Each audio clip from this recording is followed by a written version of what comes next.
السلام عليكم ورحمة الله وبركاته. أهلا بكم في فيديو جديد عن تفسير الأحلام. أحب أشكر كل المشاهدين اللي بيشاهدوا الفيديوهات بتاعتنا وبيعملوا لايكات وبيشتركوا بالقناة، وأتمنى أنتم تشتركوا بالقناة وتفعلوا الجرس عشان يصلكم كل جديد إن شاء الله. النهاردة إن شاء الله هنتكلم عن تفسير حلم جديد، وهو تفسير حلم الأظافر الطويلة. كتير بيحلم بهذا الحلم وبيتساءلوا عن معنى دوت. المعنى بيختلف حسب الحالة الاجتماعية. عزباء، متزوجة، مطلقة، شاب، رجل. ان شاء الله هنتكلم عن كل دوت بالتفصيل ان شاء الله في الفيديو ده. بشكل عام رؤية الأظافر الطويلة في المنام بتدل على الرزق، بتدل على المكانة الاجتماعية الكويسة، بتدل على الانتصار على أهداء ذهاب الهموم. ده بشكل عام يعني. وبالنسبة للسيدات طبعا رؤية الأظافر الطويلة هي نوع من أنواع الجمال، خصوصا لو الأظافر شكلها كويس وفي اعتناء بيها. ليها معاني إيجابية كتير في المنام. آه، فبشكل عام البنت العزباء لو شافت ان ضوافرها طويلة وشكلها كويس، ده بيدل ان شاء الله ان هي قريب هتحقق كل الطموحات والاماني بتاعتها. وبيدل برضو على الربح من التجارة وكسب المال الكتير والمكانة الاجتماعية الكويسة. آه، فهي ليها معاني إيجابية كتيرة للبنت العزباء. وممكن برضو لو هي عندها رغبة في الفترة ديت ان هي للجواز وكده، ربنا سبحانه وتعالى هيبعت لها انسان ابن حلال وكويس، وهتلاقي معاه اللي بتحلم بيه ان شاء الله. آه، بالنسبة للأظافر القدم لو هي طويلة، دي ملهاش يعني، دي ليها معنى سلبي، ان هو في بعض الهموم او بعض المشاكل او بعض الذنوب، لان طول اظافر الرجل مش كويسة في المنام زي ما هي مش كويسة في الحقيقة يعني. طيب بالنسبة لأظافر السيدة المتزوجة، طول الأظافر الطويلة والجميلة بيدل إن هي هتربح مال قريب من تجارة أو ورث أو كده، وبيدل برضو على المكانة الاجتماعية الكويسة.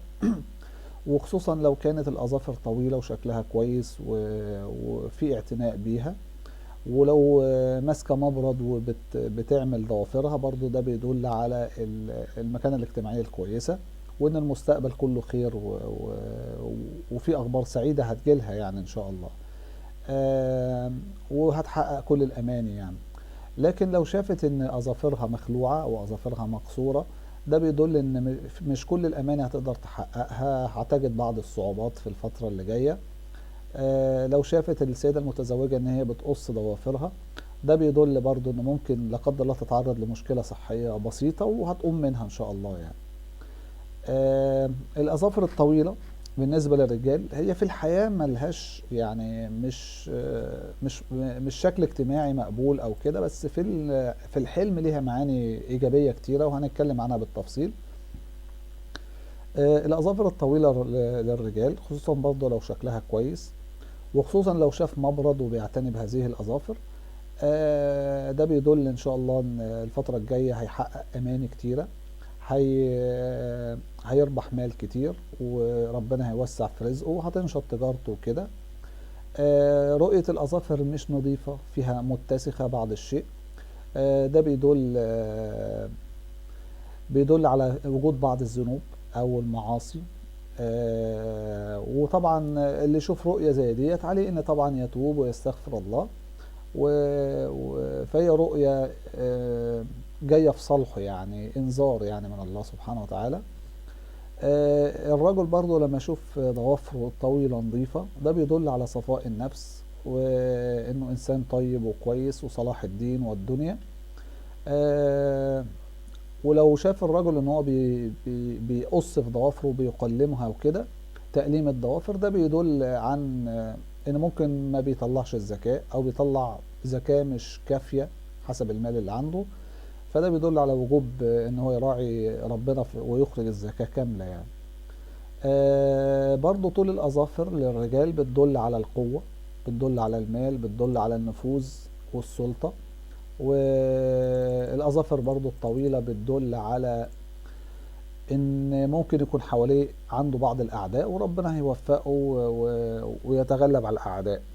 وزي ما قلنا الاظافر الطويله للرجال هي ثروه، هيحقق ثروه، هيحقق هيبقى فيه سعه في المال ونجاح في التجاره وكده يعني.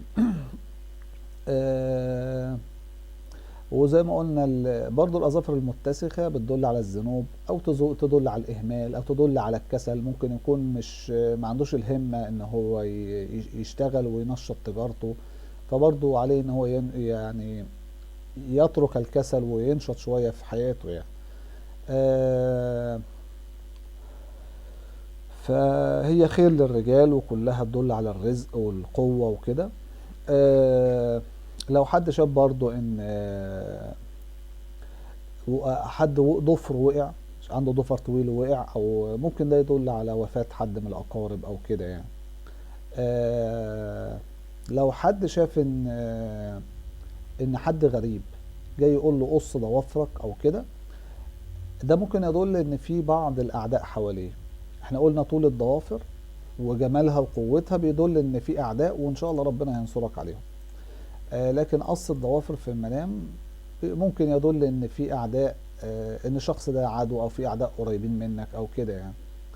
آه، لان الضوافر ديت احنا عارفين في الحيوانات تبقى مخالب، والمخالب دي هو الحيوانات بتنتصر بيها على الاعداء وكده. فبرضه بالنسبه للانسان لو لقى ضوافره، خصوصا الرجال، ضوافره قويه وكبيره، ربنا هينصره على الاعداء وكده يعني. آه، احنا بكده نكون الحمد لله وصلنا لنهايه الفيديو. اتمنى ان انتم تكونوا استفدتوا، واحنا شايفين ان الاظافر الطويله كلها خير وكلها معاني ايجابيه. واتمنى نشوفكم ان شاء الله في فيديو جديد. والسلام عليكم ورحمه الله وبركاته.